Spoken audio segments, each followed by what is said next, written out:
Dear Ireland, if I told you that I belong to two minorities, could you guess which?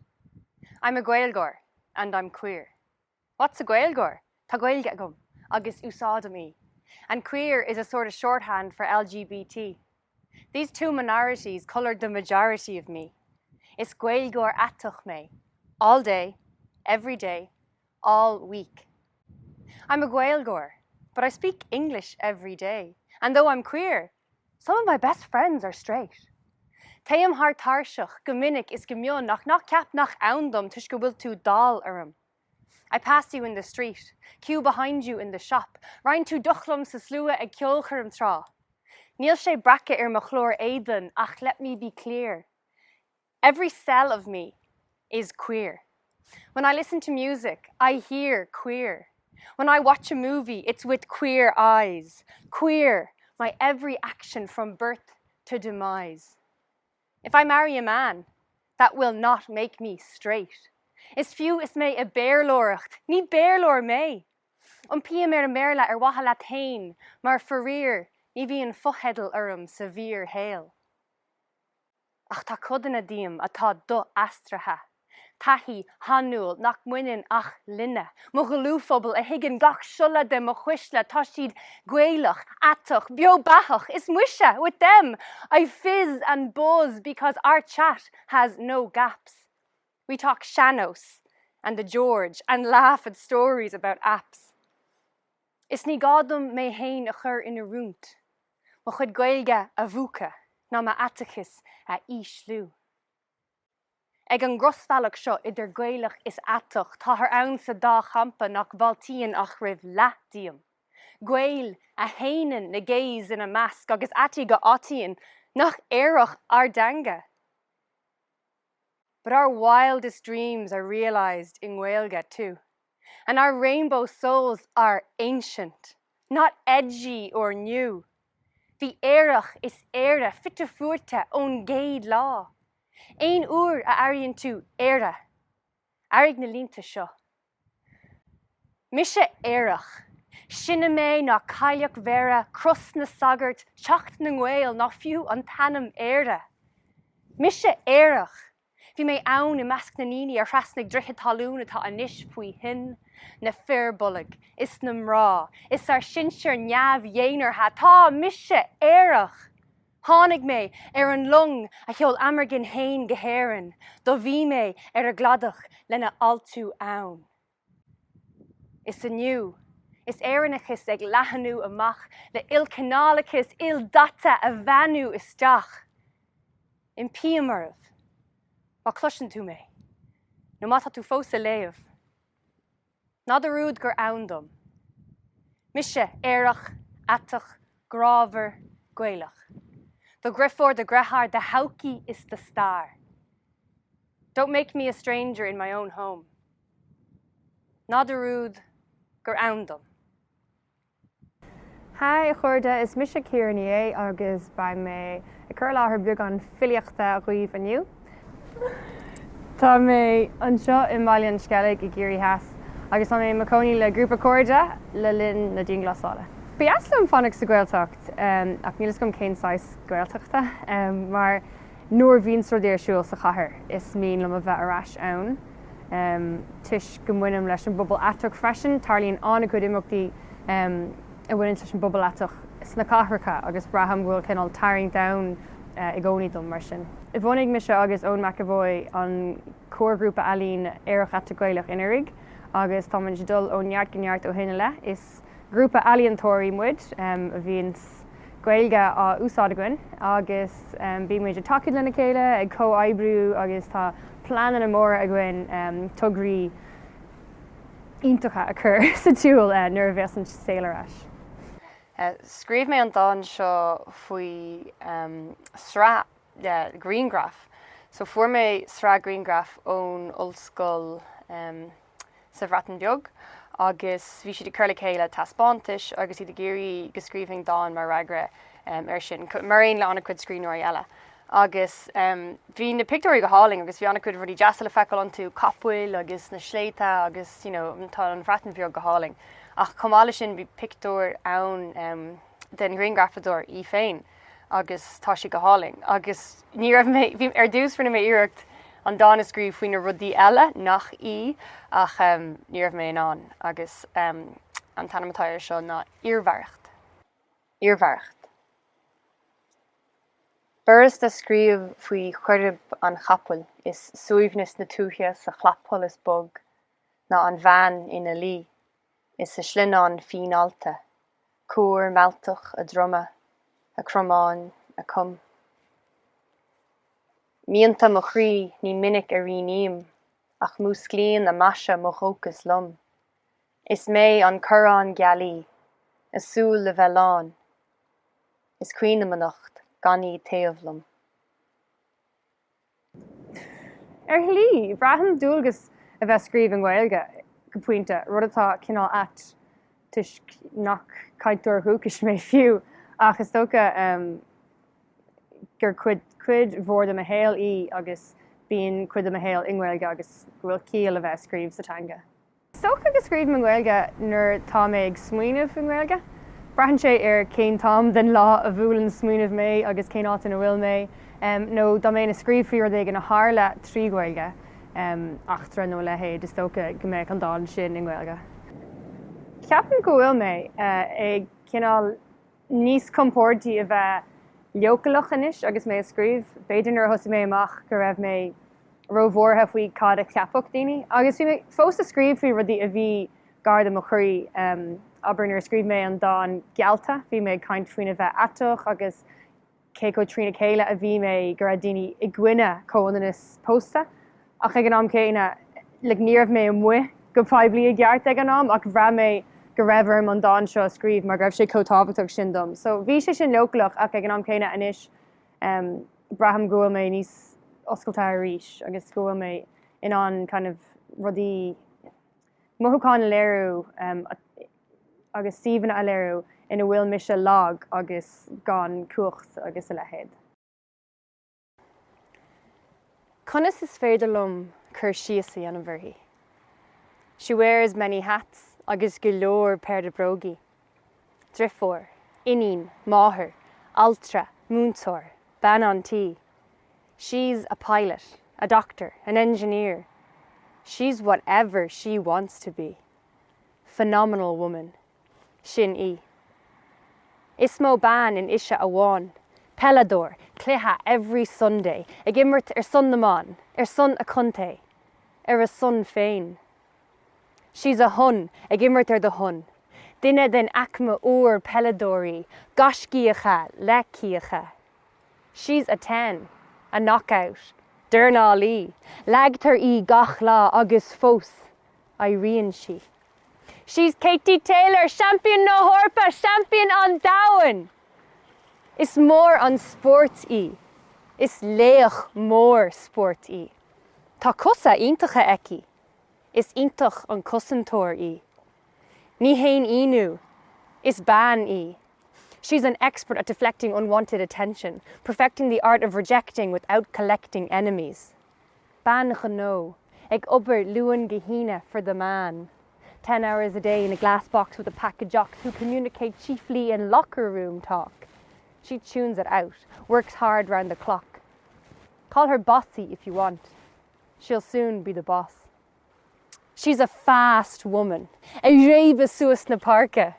No surprise, she's been running all her life, from stereotypes following from ancient times, ingrained in even her own mind. Ach fiera anish, ní rihin she a hilla, she tackles those stereotypes head on. There she.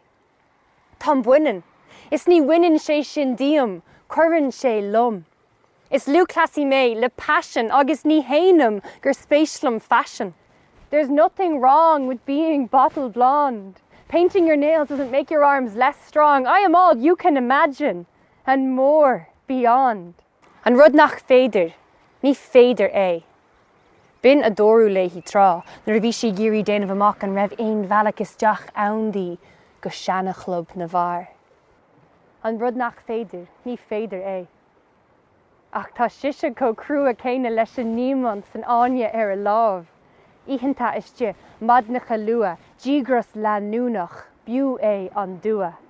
chuir síos an Aerach agus buinhí síos an Mhór. She's overcoming hurdles like Derval O'Rourke. She's Stephanie Roach kicking goals going viral. She's on the hockey team in the World Cup final.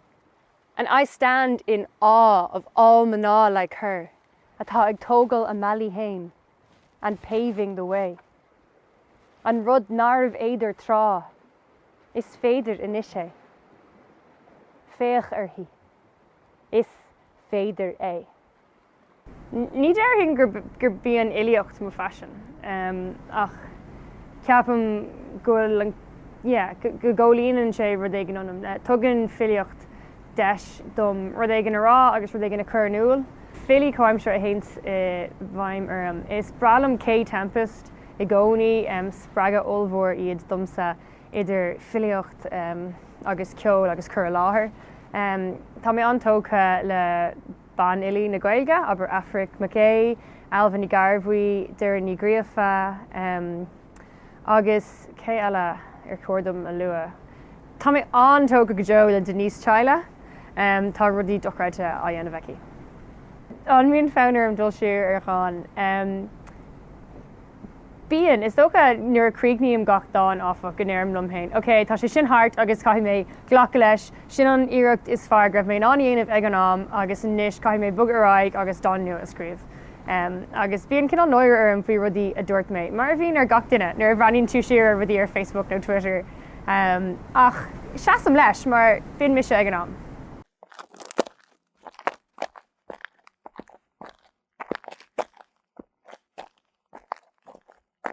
Fáilte go Driftwood an cafe áling seo I leor an glanna gar de bhaile an Gaelic in Gaeltacht Aerach agus tá an cafe seo bhfuil bhí sé ré le bheith oscailte in fithe ach tá gon ar fad cá a tharla ach buchas a dia tá sé tréis muid a ligint isteach inniu le bheith tafid agus tá mé ar bís ar bháilh tacht isteach.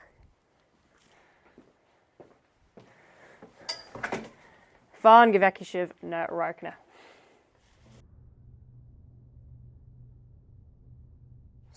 Tidal an dáin seo ná leabharchósa. Fuair mé leabhar Gaeilge ar mo bhreathla, an chéad cló ní déag nó céhéin ar chomhaois lomsa a bhí sé. Lá báistí ina dhíth sin, doscail mé é. Fuair mé bula taismé a bhúscail anm lúnasa in Éirinn. Conaic cur bharcs na himmel. Cóireanéil lúpa siar ag léithóir neamhchóireamach Mhór hain. Daimsigh ar an leathanach tosaigh, anam agus seola an tae am a leis mo bhrontanas rómsa. Bhí mé fisrach fút a chara Gael nua. Cheadigh mé Google ile asach a lag cratlach de híal amach. Clán, post, teach, tinnis, bás. Saidor, snábhí, sunrí, sirí, firdaí fear farsanta ag stella as an rivre. Bégan dom stoppe. Buint níla gom leat seachas seo. Tá leabhar a tháinig de chealamh agus mise sa clíomháin. Ar mo chealfanis is tú I gcónra faoin gré. Sin ar leabharchósa báis is batha. Bhreac mé ma anam taobh le de ceansa. Ar leabhar tá ma denis in ar nanam chórsanna. Agus bhartíos an dáin seo a léamh inniu tuiscúil mé an seo I géirí heas sa ghlán an áit inar tógu mo cheanathair. Agus braham ceangal leis an áit go Mhór agus nuair a luam lúnasa in Éirinn sa dáin sin is an seo a cha mé lúnasa in Éirinn.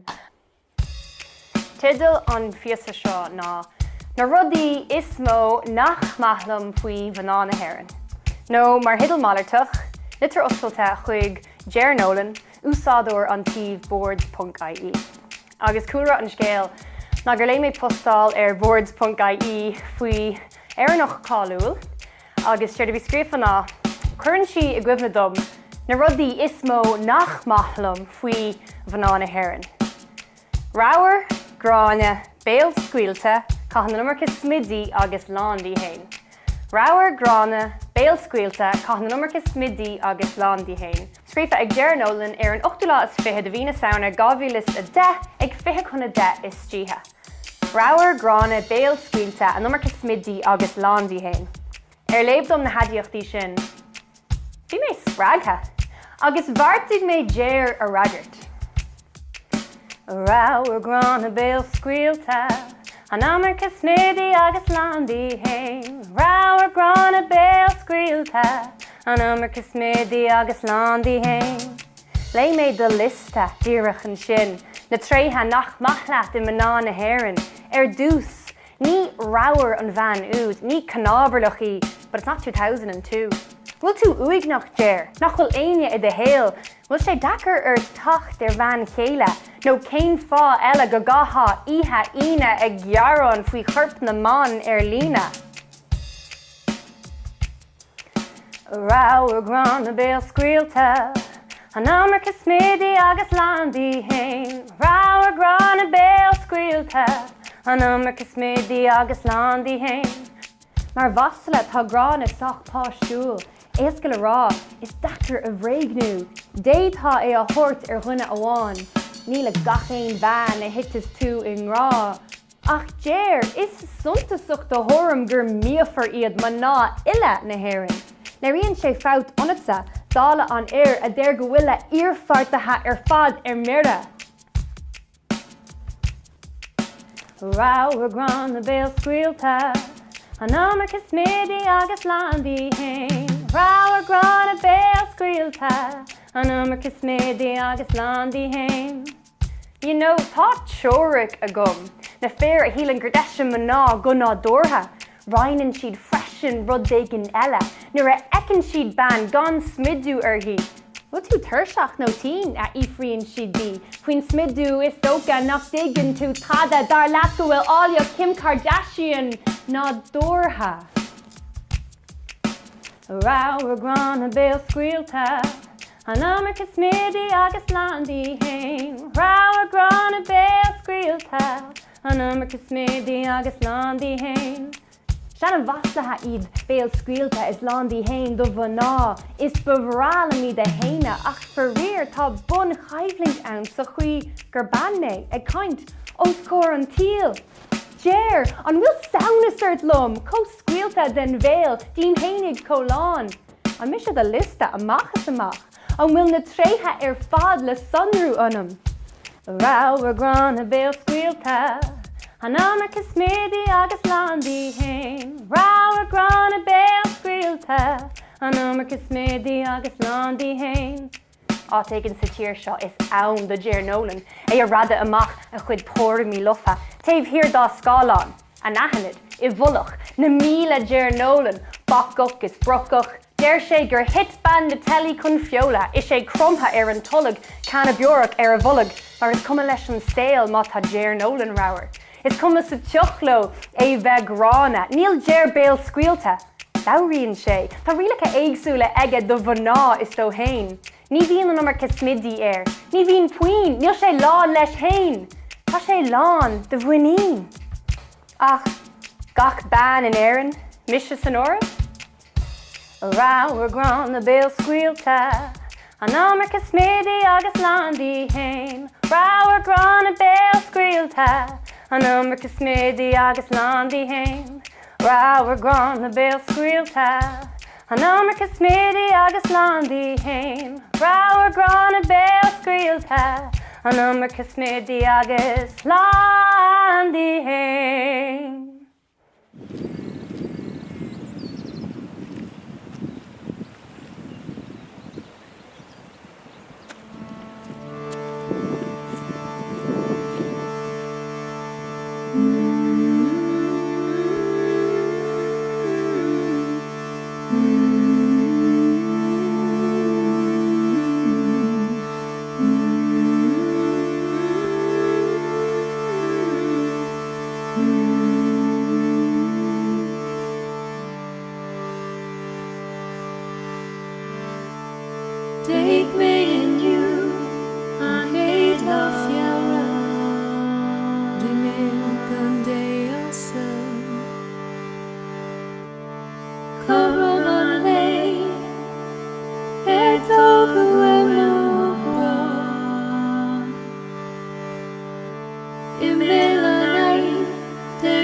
Bhanam Nave breed Kiltara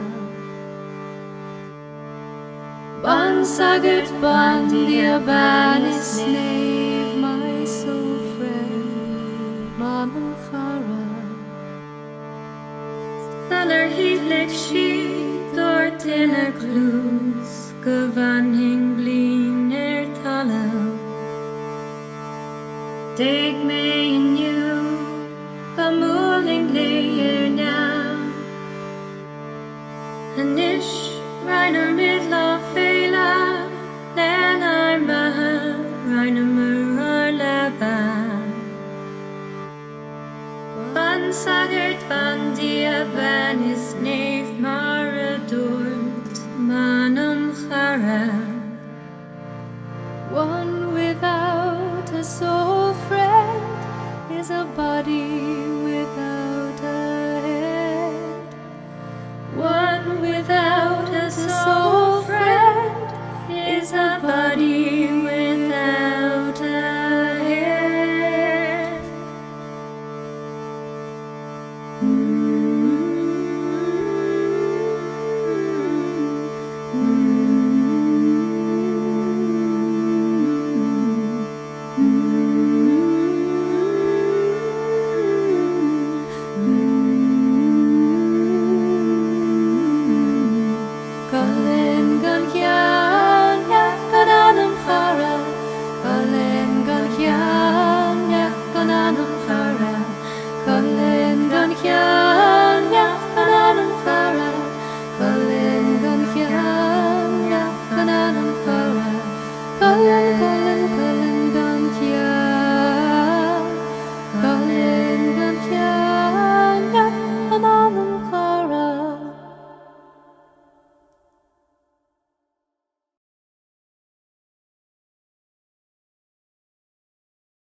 Hello, Jim Attention me Ciara Ní Oíche agus fáilte rih ceol carm cultúr leanna cheannain chunne seart na Gaeilge. Tá go cheol couple waran díhaniu seo waran na Scríbhneoir Aerach go gidóir waran do Mhór agus cruútha glas na Éirinn agus waran na Weid. A haar dús ba táisiid le waran na Scríbhneoir waran bre cáitinta wa Ellen Harry bunaigh salt. Nura himmel san ní bí mis muintú an jask Nura hírim mar mátin verum ruggají an vin Bín na hina gur pleasure ar na sea mewn na bow San fishte gantar ar go car na Scríbhneoir haar na dran Bím mis muintú an janglí ser a wet a mín si an Bím smuintú ar na rawi sa molíon sa tan Bím smuintú an jarin ser a chin a bhíú sa lí Scáir de ram a siúr a rís an dala man a gin A his jasad na santra havis al siúr am roig Scurvas a dunya blú go minnig na iad a díl A ca me galla canja lo mas maina halka tam San edge me lú har a jani rónis po jadún den an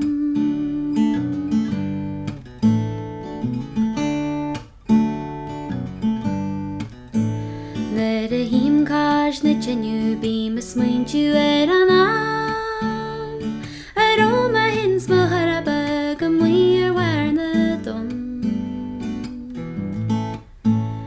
Scannet mes sa chiriar ta cheda tana dar E kas na gais farige mas gina hana dom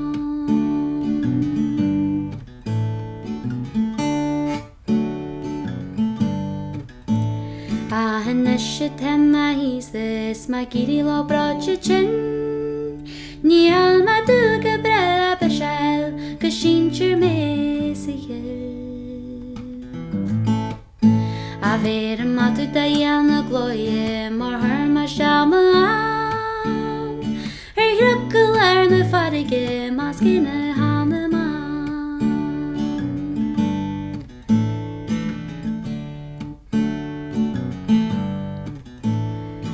Rucail ar na farige más cinna hána má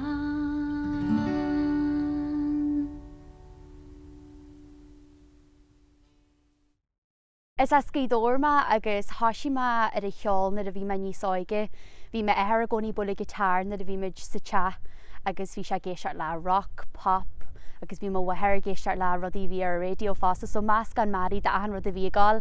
An sin na a bhí me thfa seaartmí an na déis, thoisiime Gaelic Football agus dóla man ídeag. Agus sin na a thoisiín ceolta deisianta dúsa na a bhí me Gaelic ranganí le Cattín Joe Jack agus PJ Joe Jack agus chuoi meisteag haige banna Mhór agus an sin d'urbar mu just deahan sa rúpa ceolta deisianta an chranág. Agus ó sin agus a bheith gobar le Catnín a dólam sin na bhfuir deisianta dú. Agus creidim gur gan a chranág bheith a ceol pop agam sála bud a chranág a thug a ceolta deisianta dú agus a chuir sin go smar agus ó sin chuoi me a freastal ar nolscoil im Bhruiséil agus bhí me genú stuidir ar a cheolann sin agus bhí me agsúil go mór le Fhíoruisce agus éitiú reiceal agus na a bhí me an bhí rang agam dar bhainneam Creative Composition agus bhí airín bhuireann a scríú agus níor scríú se bhuireann a dí Mhór an na a bhí me John chuir ceistearn mar gheallar scrúdú coppla bhuireann na scríú agus sin na a thoisí me comú mo chuid bhuireann hain agus hanig arás go gcuidóna mo sin gus chiil me hain me scríú mo Gaelic ní bheith daine bhí go débhí mar ré, so a bhain me stíalas mar is ceart agus le feiceal go dé mar i dhéanainn agus tá me ceol a haine. So seo ha go bhuireann do mo chuid seo arás go gcuidóir buin salt.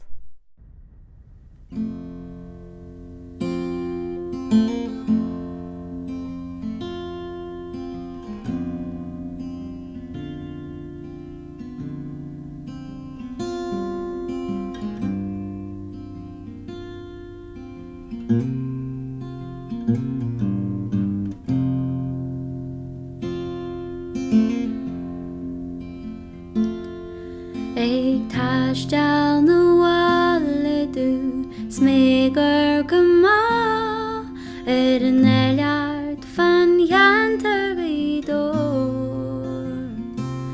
Bhí mé ar shiúil ar fáil bliain stemig peiliú arás chuig mo heileas mo chairde is mó.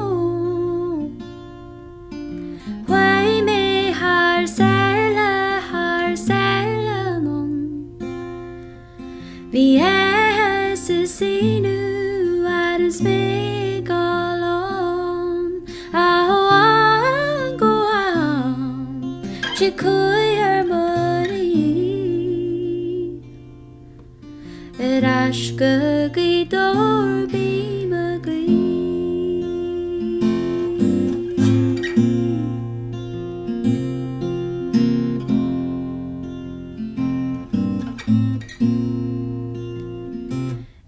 Gal hart ar an neara go brodú a leirt glanneamh sláilta na hí. Don luigh lim hiú is míne chuin os Mhór bé mig dreidim ar an bhaile gan bhfuil. Chuoi mé thar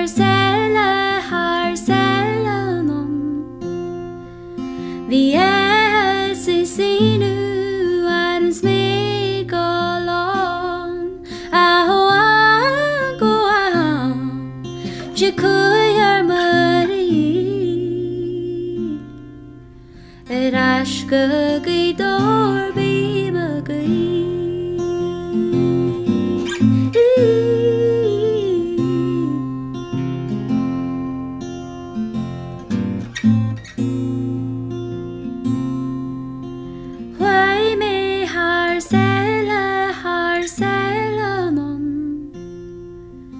Bhí smé gala a go am chicúar Mhórí asca gaidor bí me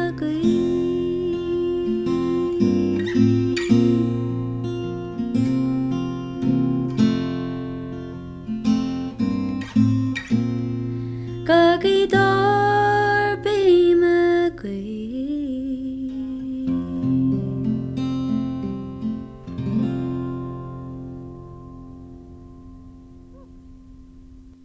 Na I cheol am mhór in a bhaid chuann se na bhí man níos áige gomne dú híos ar fré war a chluhaí na club bhaide dí agus bheith ma hés má chailceir a híos ar a fré agus bheith muidir ligin tean hen gur pirates car an na mar a bhí airinn agus smuoine mar sin na I ceol am mhór in a bhaid so sin na bhhairfach má mhór in a bhaid so seo thugah mhór an sin.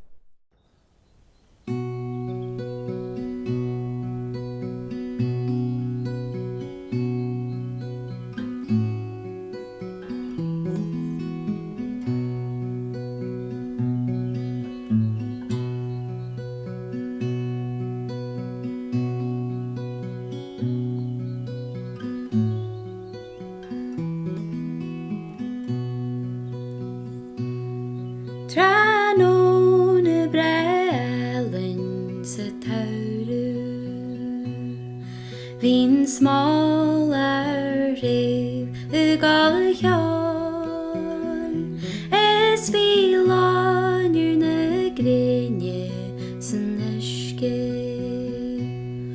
nuair a d'fhág muid an cloisteáil faoi cheol ó Jimmy an buid fríd na tonta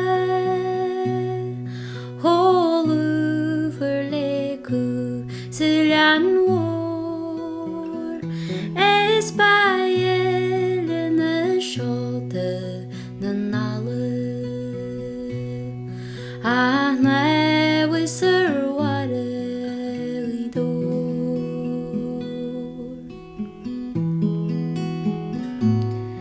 Tá dóna le gabrú na scéalta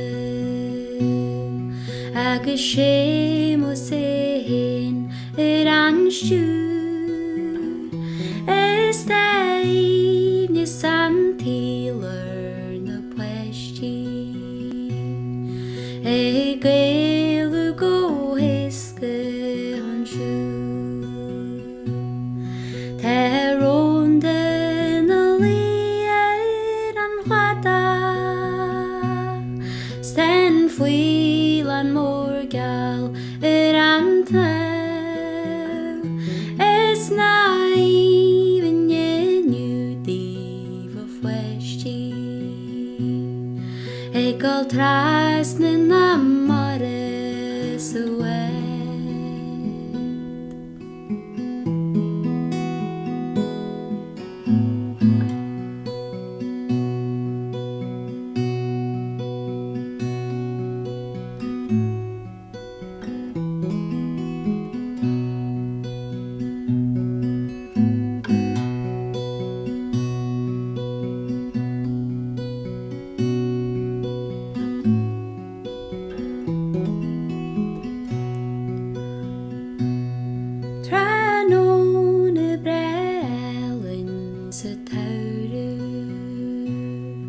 Bhín small ar réamh gáil cheol is filíochta na gréine san uisce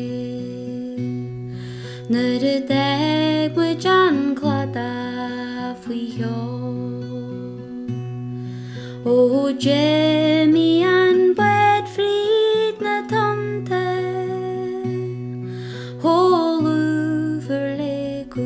tSualainn mhór is bhéal na scéalta na nalla a Nua-Eabhrac ar bhunaigh is bhéal na scéalta na nalla Ah, now was her water we do.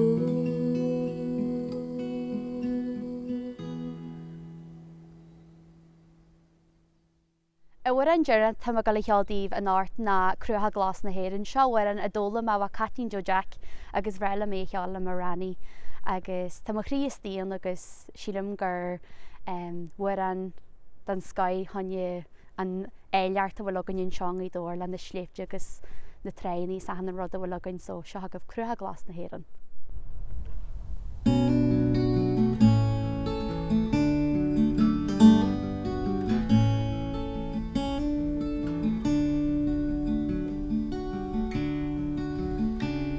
Ten Fhíoruisce siú a héda in Mhór fadal an na níl. Ten riannig sáisiú go gléigeal sa glíonú le híomhne san tíl. Ó, is minic mas muoinú ar filiú sin sar gur mo na tSualainn a teisiad na gcónaí faoi ruatha na Éirinn. Crua glas na Éirinn, lonrú más cailte craol. Ó, chairid na ménar, sinne faoi Fhíoruisce filíochta céal. Gníomhaí dar seolú, oscailte na Mhór. Ó, ní fada go mé muid tSualainn tSualainn faoi ruatha na Éirinn.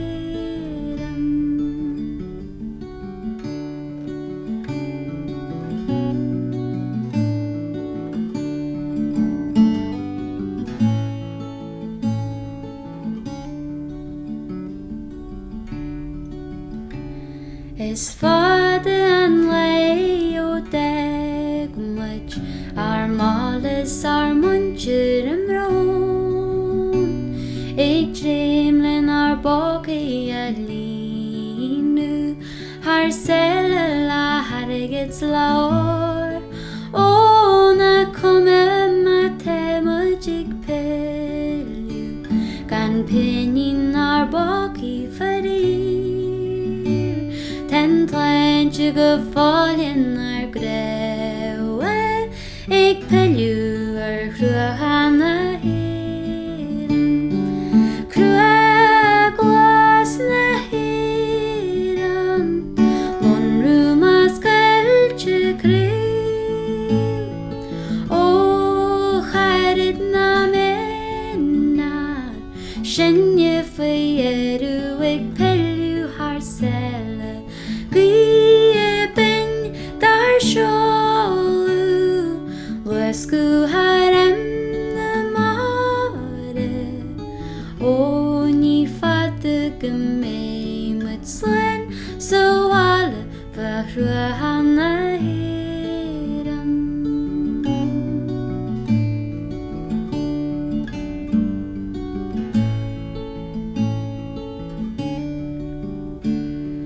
Crua glas na Éirinn, lonrú más cailte craol. Ó, chairid na ménar, sinne faoi Fhíoruisce filíochta céal. Gníomhaí dar seolú, oscailte na Mhór. Ó, ní fada go mé muid tSualainn tSualainn faoi ruatha na Éirinn. Ó, ní fada go mé muid tSualainn tSualainn faoi ruatha na.